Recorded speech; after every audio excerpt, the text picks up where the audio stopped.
Olá pessoal, tudo bem com vocês? Bem-vindos a mais uma videoaula de nosso canal. E hoje o nosso tema é choque térmico. Então o nosso objetivo aqui é entender como o corpo reage a um evento de choque térmico, né? Quais são as consequências para o organismo. A gente vai entender também qual o papel do hipotálamo no controle da temperatura do corpo. Vamos entender também o que são as proteínas de choque térmico, qual o papel dessas proteínas na proteção das células a partir de eventos estressantes e, por fim, quais são as medidas preventivas para se evitar o choque térmico. Então vamos lá.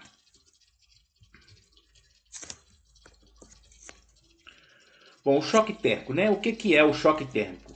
Então é a mudança brusca de temperatura que o corpo sofre passando de um ambiente muito frio para um ambiente muito quente ou vice-versa.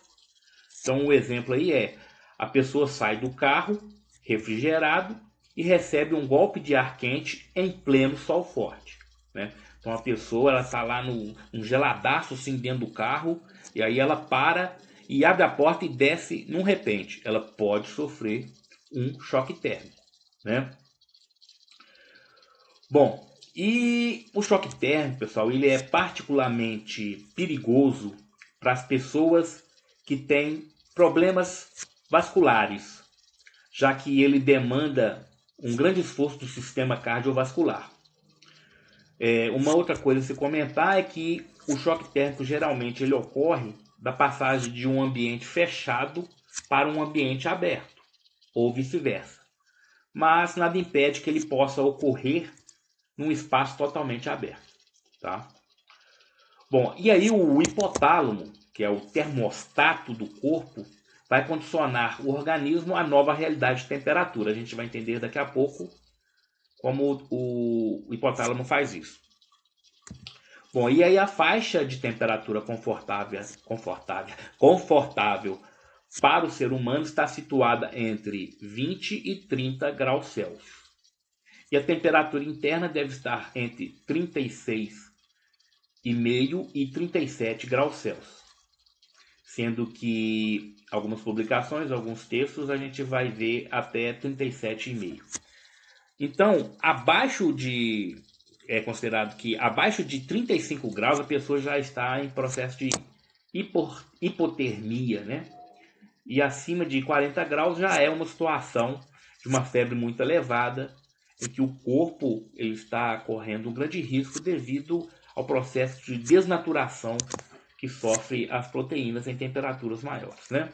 Então, levando ao mau funcionamento, né, de todas as funções metabólicas no corpo, já que as nossas enzimas atuam dentro dessa faixa de temperatura de 36,5 a 37.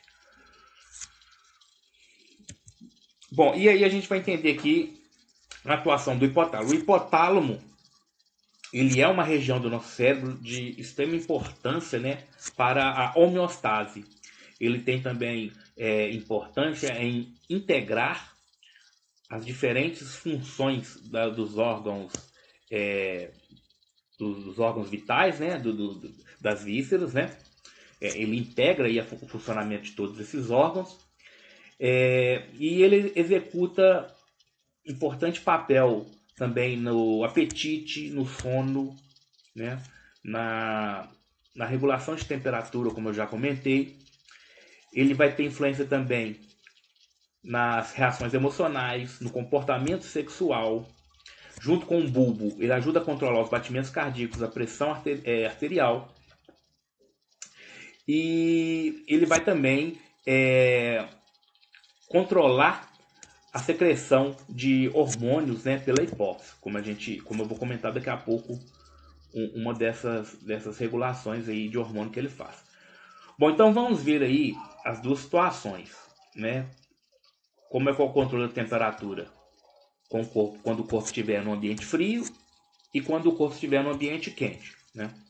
Então, no ambiente frio, o hipotálamo, né, mais especificamente a região posterior do hipotálamo, que é responsável pela conservação de calor, vai lançar um sinal, né, que vai chegar até até ali os neurônios, né, pós-ganglionares do sistema simpático, que é adrenérgico, tá? E aí vai repercutir nas seguintes alterações fisiológicas aí. Vai ocorrer a vasoconstrição dos capilares próximos à superfície da pele para conservação de calor. Então, tendo menos sangue circulando próximo à pele, vai ter menos dissipação de calor, né? E aí o sangue vai ficar concentrado nos órgãos viscerais e vai promover ali a maior retenção do calor. Outra coisa que vai ocorrer é a cessação, né, da secreção do suor, e vai haver a contração dos músculos eretores dos pelos, né? Então os pelos vão ficar eriçados, de forma que o ar fique aprisionado na superfície do corpo, formando aí um isolante térmico. É claro que isso é muito efetivo para os animais que têm muitos pelos. Os mamíferos com muitos pelos, isso aí realmente funciona. Agora, para nós humanos que somos praticamente macacos pelados, né? Isso aí quase que não tem sentido, tá? Bom, outras coisas que ocorrem quando o corpo está no ambiente frio, por regulação do hipotálamo, são os tremores, né? Os tremores são importantes porque o atrito gerado pelos tremores, eles produzem calor, certo? Ocorre também a indução da hipófise para liberar tiroestimulante, porque o tiroestimulante vai levar a tireoide a exibir tiroxina, a secretar tiroxina, e a tiroxina aumenta o metabolismo do corpo. Aumentando o metabolismo do corpo, aumenta a produção de calor. E por último, pode ocorrer também a ativação do tecido gorduroso marrom. Né? O tecido marrom, ele tem a propriedade termogênica, ou seja, ele produz calor, certo? Então essas são as alterações aí, são as alterações fisiológicas que ocorrem para reter o calor ou produzir calor, certo? No ambiente frio. Já no ambiente quente, né, a gente vai ver outros tipos de reações aí. Então, os capilares dilatam próximo à superfície da pele para liberar calor no ambiente. Então, ao contrário, né, do que ocorria no ambiente frio, aqui vai ocorrer a dilatação. No ambiente quente ocorre a dilatação dos vasos próximo à pele, porque aí vai ocorrer uma maior dissipação do calor. E nesse caso aqui, a parte anterior do hipotálamo, que está coordenando isso, está emitindo um sinal, né, que está sendo levado até essas reações aí efetoras por meio de neurônios pós-ganglionares do sistema simpático, que são neurônios colinérgicos, tá? Neurônios colinérgicos. Nesse caso aí são colinérgicos, tá? Em outros casos do sistema simpático aí, geralmente são outros tipos de neurotransmissores, né? Bom, outra coisa que ocorre é glândula sudorípara secreta o suor, que ocasiona perda de calor após evaporar. Como a água é uma substância considerada com um elevado calor específico, então quando a água evapora na superfície do corpo, ela carrega uma grande quantidade de calor da superfície do corpo com ela, né? Quando ele passa para a forma de vapor. Bom, uma outra alteração que acontece é a respiração ofegante. A respiração ofegante ocorre para que ocorra maior dissipação de calor pela língua e pela cavidade bucal. A gente percebe isso claramente com o cachorro, né? Quando ele está com muito calor, ele abre a boca e fica com a língua para fora, com aquela respiração ofegante, para poder se refrescar. Bom, para que o choque térmico não aconteça, o corpo necessita de um tempo para se adaptar de um ambiente para outro. Então eu coloquei para ilustrar a situação aí. Quem é otaku ou quem é da geração Rede Manchete aí vai lembrar dessa cena em que o Yoga foi preso dentro do esquife no gelo, um esquife de gelo, pelo seu mestre Camus de Aquário. Aí os Bronze Boys, quando chegaram lá na casa de Libra, onde é que ele estava, né? O Shiryu com uma espada da armadura de Libra, ele conseguiu quebrar o gelo. O gelo que o Khan falou que era inquebrável, né? Aí, o que eles fizeram? Aí o Shun ficou para trás lá, aquecendo ele. De uma maneira assim, até bem, né, carinhosa ali e tal. Abraçadinho com ele, emanando o cosmo ali, né, devagarinho assim e tal, para que ele fosse restabelecendo a temperatura de uma maneira paulatina, né? Não de uma hora para outra. Então, isso é um exemplo de como você deve se recuperar, né? Se adaptar à temperatura do seu corpo, né? Quando você sai de um ambiente para outro, de uma temperatura para outra, né? Com uma grande variação. Certo? Só para ilustrar aí. Bom, quais são os efeitos gerais do choque térmico? Então a gente vai ter câimbras, paralisia, oscilação da pressão, né, já que ocorrem essas constrições ou dilatações dos vasos, quando a pessoa muda subitamente de ambiente com diferentes temperaturas, náuseas, vertigem, diminuição da imunidade, então pode ocasionar resfriados, doenças alérgicas, tá, devido à queda da imunidade, gripes, e ocorre muito também devido à paralisação dos cílios da mucosa respiratória, tá? Que aí a pessoa tem menor capacidade de eliminar os micro-organismos, né? Perda de consciência, acidente vascular cerebral, né? Os casos mais graves aí, infarto, né? Que pode levar a pessoa até a morte, rosto gelado, pele arrepiada. Bom, então vamos ver especificamente o que acontece nas situações quando há a passagem do frio para quente e do quente para frio. Então, primeiramente, a passagem do ambiente frio para o ambiente quente. Então, nesse caso, ocorre o quê? As artérias e vasos sanguíneos que estão mais estreitados se dilatam depressa. E com isso, a pressão arterial cai, né? Quais são os sintomas? A sensação de tontura, rubor facial, né? Já que o sangue passa a circular rapidamente, né? Ocorre a vasodilatação próximo à pele, né? Batimentos rápidos na tentativa de suprimir a pressão que caiu e transpiração em excesso, né? Já que esquentou, começa a transpirar. Então, pessoas com pressão baixa e crianças podem ser mais afetadas, né? Então, a gente vai ver aí na prevenção quais são os riscos, né, do choque térmico para criança, né? Vamos comentar as melhores formas de prevenir, tá? E a pessoa com hipotensão, né, já está propensa a ter problema de pressão, se sofre um choque térmico quando passa de frio para quente, é pior ainda para ela, né? A pessoa que tem a pressão baixa tem um grande risco quando sofre um choque térmico de frio para quente. Então, fiz um esquema aí, ó, quando tá frio, né, e passa rapidamente para o ambiente quente, a pressão ela vai cair, né? A pressão arterial cai. Bom, e a passagem do ambiente quente para o ambiente frio?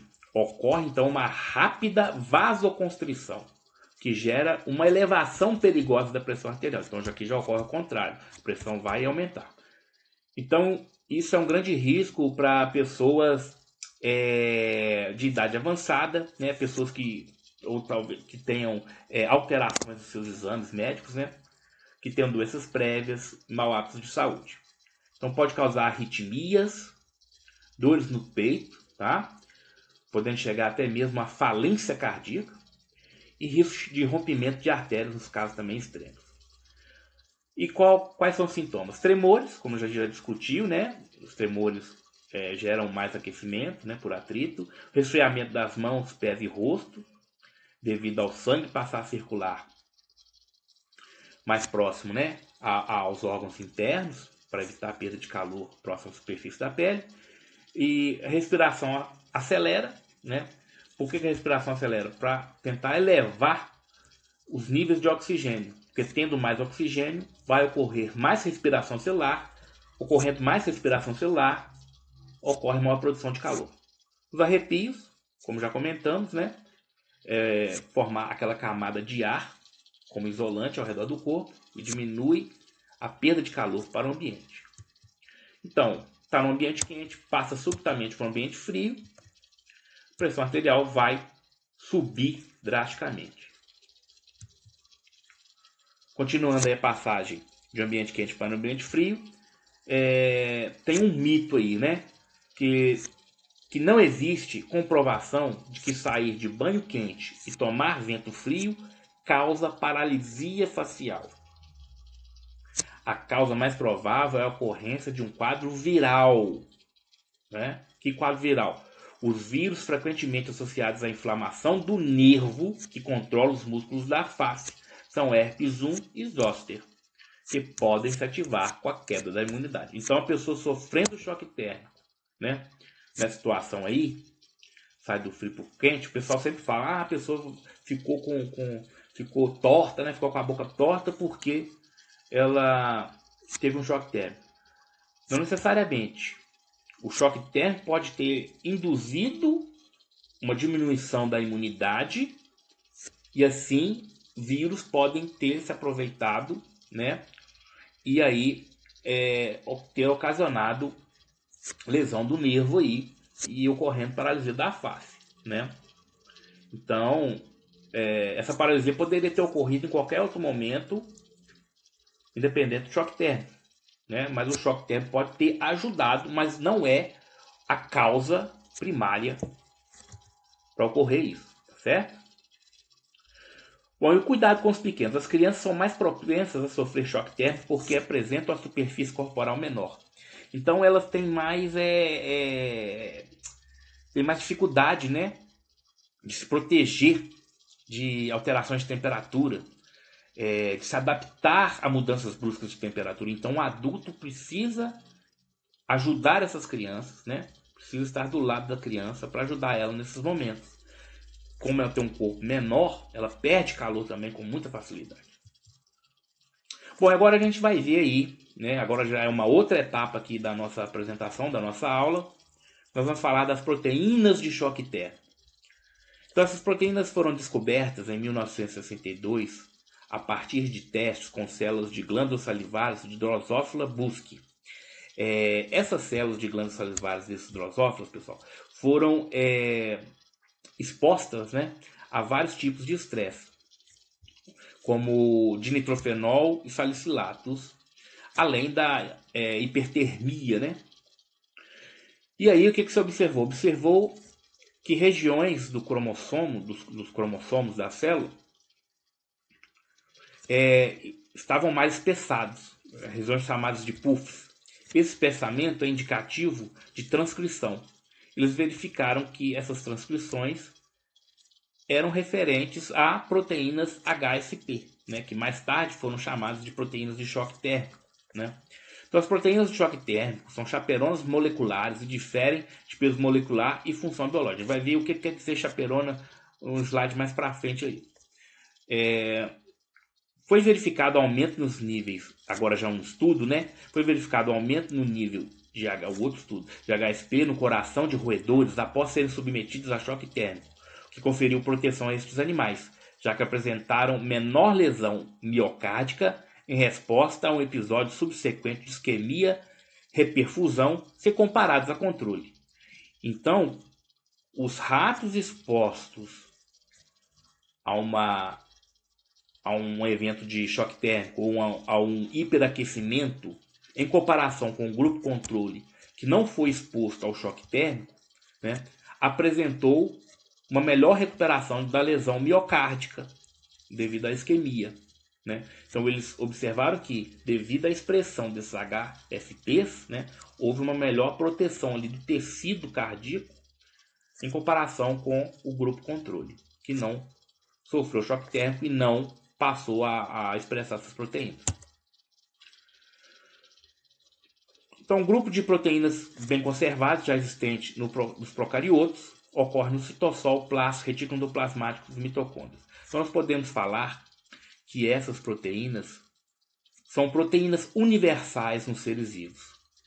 Então, elas existem, né, desde os organismos procariotos até os organismos eucariotos mais complexos.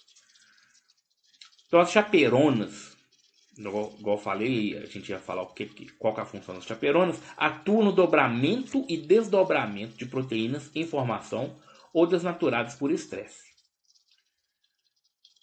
Então podem ser classificadas como HSP-110. Essa HSP-110 tem a função de desmontar agregados de moléculas.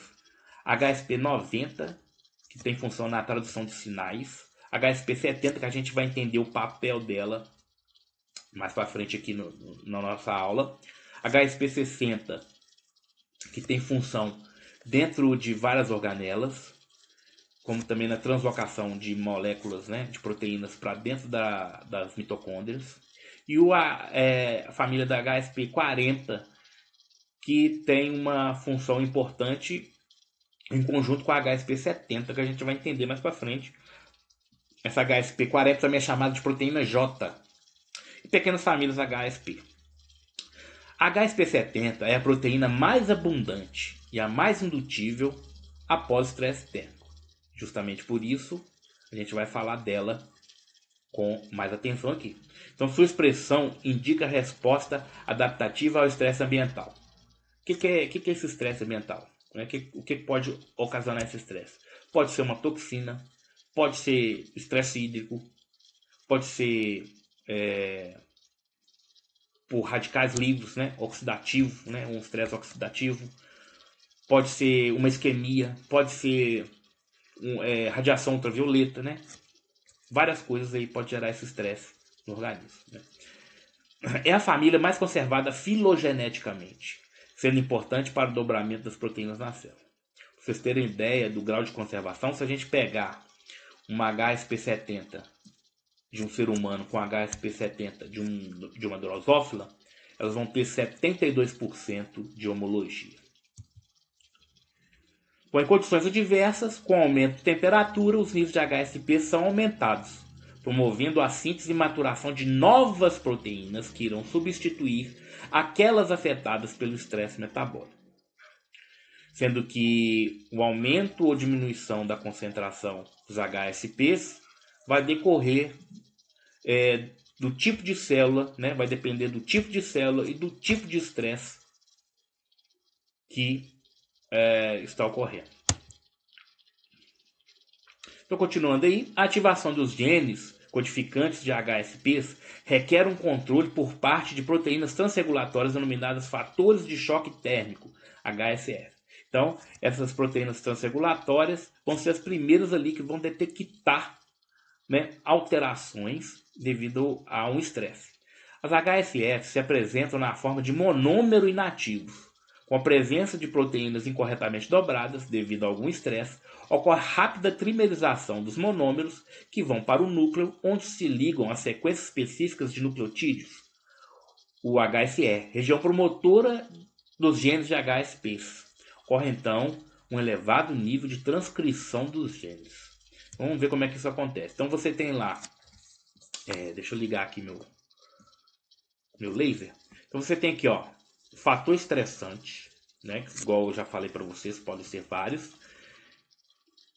Esse fator estressante ele vai ocasionar a presença de proteínas desnaturadas, né? Vai repercutir em proteínas desnaturadas devido à agressão que a célula está sofrendo. Isso vai servir de estímulo para que monômeros da HSF, que é fator de choque térmico, né? Proteína transregulatória, ela se trimerize, vai ocorrer a trimerização, né? Agora ficou aqui com 3 partes.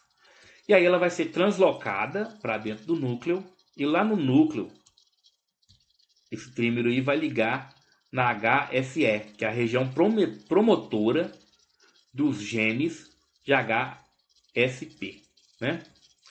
Vai ocorrer a transcrição e os RNAs mensageiros dessa transcrição vão para o citoplasma, onde serão traduzidos em HSP-70.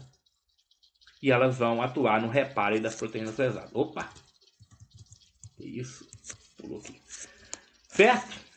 Então ali Está mostrando como o estresse vai repercutir ali na ativação da transcrição por meio dos fatores de choque térmico que vão se ligar a regiões promotoras de transcrição.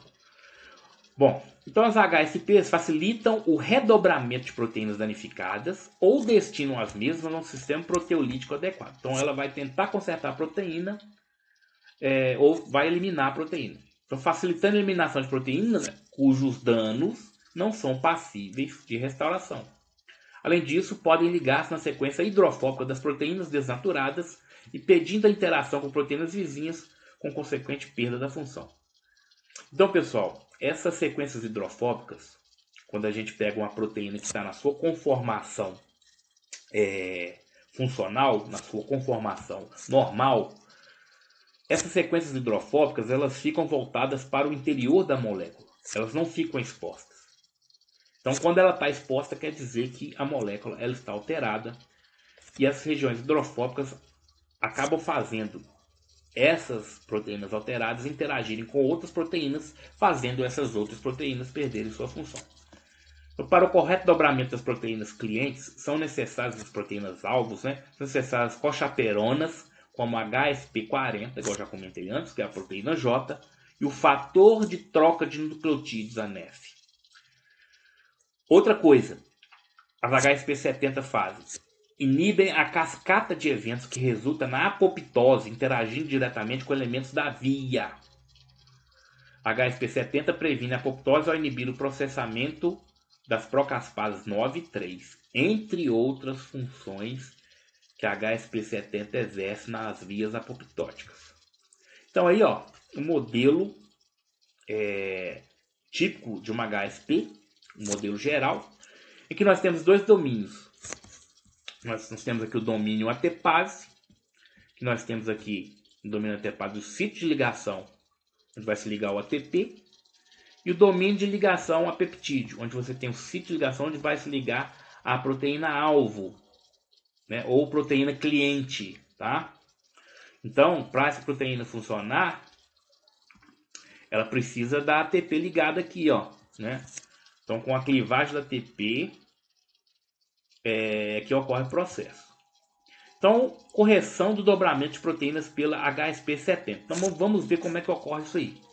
Então, você tem aqui HSP70, que está no seu estado aberto. Esse estado aqui, ela está preparada para receber aí a proteína-alvo ou a proteína cliente no seu sítio de ligação. E ela está nessa conformação porque tem um ATP ligado ao domínio ATPase, certo? Bom, aí nós temos aqui a proteína J, a HSP40, ligado à proteína cliente. Esse complexo, então, ele vai se ligar a HSP70, certo? Quando ele se liga, ele promove o que? A hidrólise do ATP, O ATP vai ser hidrolisado, vai liberar um fosfato inorgânico, e com a liberação desse fosfato inorgânico, essa proteína J também perde a afinidade de ligação e ela é liberada. Quando isso ocorre, quando essa ATP é hidrolisada, outro evento que ocorre também é o dobramento da HSP70. Então, no domínio de ligação ao peptídeo, há uma mudança de conformação da porção helicoidal ao longo do sítio de ligação e aí ocorre o dobramento da proteína cliente. Beleza? Então houve aqui, o ATP liberou o fosfato inorgânico e aí nós temos agora o ADP, adenosina trifosfato, virou adenosina difosfato. Agora vem a NEF, fator de troca de nucleotídeo, Qual que é a importância da NEF? Como o próprio nome diz, ele vai trocar o ADP por um novo ATP, tá certo? Então ele se liga aqui na HSP70, o ADP vai sair e vai se ligar um novo ATP no domínio ATPase. Você vê que a proteína, a HSP, volta à sua conformação aberta, certo? E vai liberar proteína cliente. A NEF também sai, certo? E aí o que acontece? A gente fechou um ciclo aqui. Se essa proteína-alvo, se essa proteína cliente não alcançou a sua conformação correta, não teve o dobramento correto ainda, aí começa tudo de novo. Ou vai entrar aqui outra proteína danificada. E aí a gente vai ter todo o processo. Beleza? Vamos para o próximo slide. Bom, agora a interferência da HSP70 na apoptose. Pessoal, o que é a apoptose? A apoptose é a morte celular programada. Ela pode ocorrer por vários motivos, né? Pode ser porque a célula está danificada, então ela tem que ser eliminada. Por exemplo, uma célula que tem muitas mutações no seu material genético, ela se torna inviável, se torna uma célula cancerosa, certo? Ela tem que passar pela apoptose. Uma célula infectada, né? Está infectada por um vírus, também precisa sofrer apoptose. Ou, por exemplo, uma célula lá no timo, né? Onde vai ocorrer a maturação dos linfócitos, e aí esse glóbulo branco começa a reconhecer antígenos do próprio corpo, ou seja, ele está exibindo uma reação autoimune. Então essa célula, esse linfócito precisa ser eliminado, vai sofrer apoptose. Ou então uma remodelagem de tecidos, como por exemplo durante a organogênese, nós mamíferos temos uma membrana interdigital que precisa ser regredida, né, ao longo do desenvolvimento. Ou seja, uma membrana entre os dedos, membrana interdigital. Então, esse processo apoptótico vai revertendo, né, essas membranas, né, durante o desenvolvimento. A regressão da cauda do girino, né, também é um processo apoptótico. A formação final do sistema nervoso também, várias células são destruídas, né, pelo processo apoptótico até o sistema nervoso assumir, né, adquirir a conformação final e funcional ali. E essa apoptose, né, ela resulta em estruturas organizadinhas ali que evitam um processo inflamatório, né? Porque ao fim da apoptose você tem vários corpos apoptóticos. O que são esses corpos apoptóticos? São vesículas, né, formadas pela própria membrana que pertencia à célula, né, contendo ali os componentes da célula. E aí depois vem células fagocitárias que vão remover aí esses corpos apoptóticos por fagocitose. Bom, e aí, pessoal, os caminhos, né, fisiológicos aí, se o corpo vai decidir pela apoptose ou pela recuperação das células, vai determinar as consequências do estresse que o corpo recebeu, né? Bom, e aí quando ocorre a apoptose, né, e está havendo a expressão de HSP, a gente entende por que ela vai impedir a apoptose, já que a HSP vai tentar reverter os danos causados pelo estresse. Então é lógico que ela vai tentar bloquear a apoptose, né, já que ela quer recuperar a célula. Bom, e aí, pessoal, para ocorrer a apoptose existem dois caminhos, né? Você tem basicamente, né, a via que é chamada de intrínseca, ou seja, vai se iniciar dentro da célula, e a via extrínseca, que vai se iniciar por sinalização extracelular. Bom, então a via intrínseca ela vai ocorrer com a alteração da permeabilidade da membrana externa da mitocôndria. Você sabe que a mitocôndria ela tem duas membranas, né? Uma interna, que a gente vê aqui, ó, onde tem essas dobras aqui, essas cristas, e a outra externa, né, que rodeia a membrana externamente. Então, ocorre a perda de permeabilidade dessa membrana externa com liberação de fatores pró-apoptóticos. Esses fatores podem ser, como exemplo, né, nós temos o citocromo C e temos o fator indutor de apoptose, né, que não está sendo representado aqui. Mas vamos ver aqui o exemplo aqui do citocromo C na via intrínseca. Então, libera aqui o citocromo C. Esse citocromo C ele se liga ao fator ativador de protease apoptótica, a PAF1, né? Essa ligação aqui faz esse fator se ligar, né? Ele fica ativado, né? Se ligar, ele fica ativado. E quando ele está ativado, ele ativa aqui, ó, a procaspase 9. Essa procaspase 9, ligando aqui, vai se formar o apoptossomo, né? E o apoptossomo ele vai clivar a procaspase 3, e essa procaspase 3 ela vai executar ali a sua atividade proteolítica, né? É uma caspase efetora. Beleza? Então essa via intrínseca, um dos exemplos da via intrínseca. Bom, a via extrínseca a gente tem os chamados receptores de morte, como por exemplo os receptores de fator de necrose tumoral. E aí esses receptores eles têm uma porção, um domínio intracelular, em que está ligado ali a procaspase 8. E aí, quando ele recebe a sinalização, ele repercute em uma série de eventos de ativação de várias enzimas pró-apoptóticas em cascata, né? E um exemplo aqui é a ativação da procaspase 8, que vai clivar, né?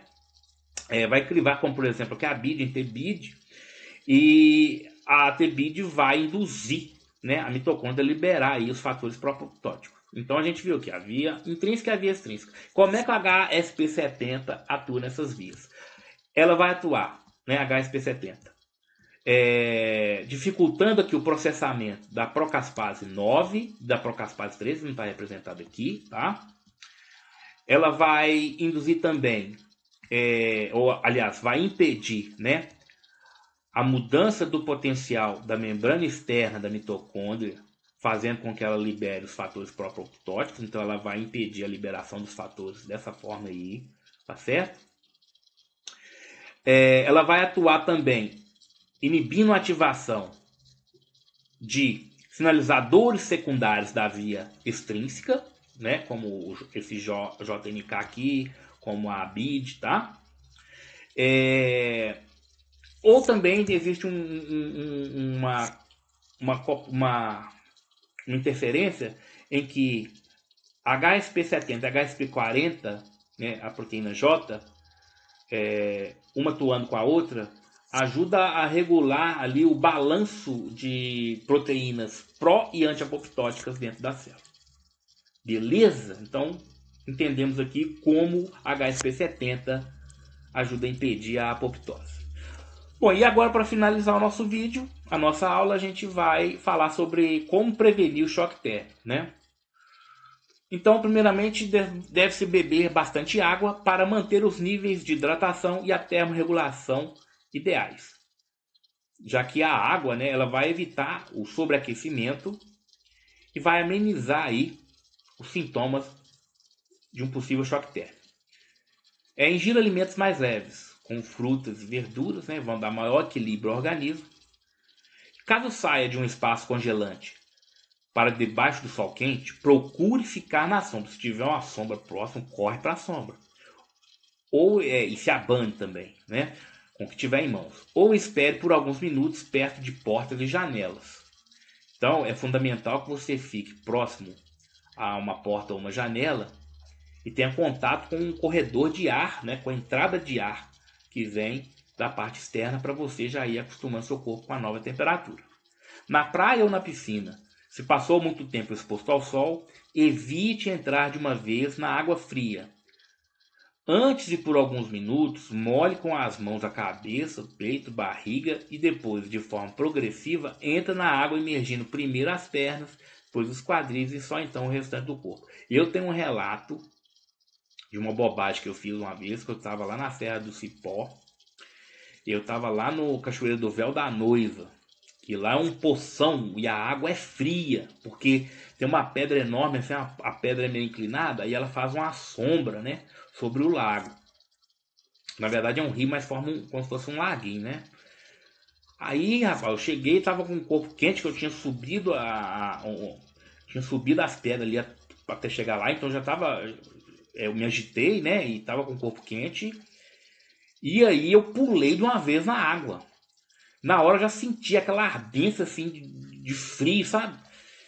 E comecei a sentir falta de ar, sabe? Falta de ar, tava muito gelado mesmo. E nessa falta de ar eu já fui ficando meio zonzo, sabe? Já senti aquela tontura, né? Porque a gente entra, igual a gente viu antes aqui, os sintomas, né? Comecei a exibir aquela respiração, respiração rápida, né? Comecei a sentir falta de ar, né? E como eu fui do gelado, tava com o corpo quente e entrei no gelado, ocorreu a súbita vasoconstrição, né? Então isso aí acarretou o quê? Aumento da minha pressão, né? Aumentou a pressão, comecei a sentir mal. Opa, comecei a sentir mal. Aí eu fui fazendo o máximo possível para voltar, né? Para a margem, né? E eu passei um mal desgramado. Eu quase senti que ia bater as botas. Né? Então é sempre bom então fazer isso, molhar a mão, pegar com a mão, molhar a cabeça, né? Molhar o peito, a barriga, né? Aí depois você entrando devagarinho, entra, né? Primeiro o pé, o joelho, né? A perna, o quadril, até você emergir totalmente, bem devagarinho. Bom, não utilize o ar-condicionado no extremo, seja de modo quente ou no frio, e ainda mais se a temperatura externa estiver muito alterada em comparação com a interna. Quando estiver dentro do carro, antes de descer, abra os vidros e deixe o ar se misturar por alguns minutos para depois sair. Então, se tiver muito o ar condicionado do carro muito forte, né? Nunca sai do carro de uma vez. Abra as janelas e espere um tempo. Cuidado com as crianças. De um ambiente quente para o frio, deve secar a superfície do corpo da criança e aquecê-la com roupas adequadas, né? E se de um ambiente frio para um ambiente muito quente, retire rapidamente o excesso de roupa, né? Já que a gente viu aí que a criança ela tem menos condições de suportar a mudança brusca de temperatura, né? Ela perde ou ganha calor muito facilmente. Beleza? Então chegamos aqui ao fim dessa videoaula. Espero que vocês tenham gostado. Espero que tenham gostado aí da aula de bioquímica que a gente viu falando das proteínas de choque térmico, com a parte um pouco mais complexa, mas eu achei interessante porque é um assunto, a atuação dessas proteínas é bastante curiosa, né? Na proteção das nossas células. Se previnam contra o choque térmico, né? Sigam todas essas dicas aqui que eu coloquei para vocês, né? E continue assistindo aí os nossos vídeos, as nossas videoaulas. Quem não se inscreveu, se inscreva no nosso canal, dê um like e até a próxima.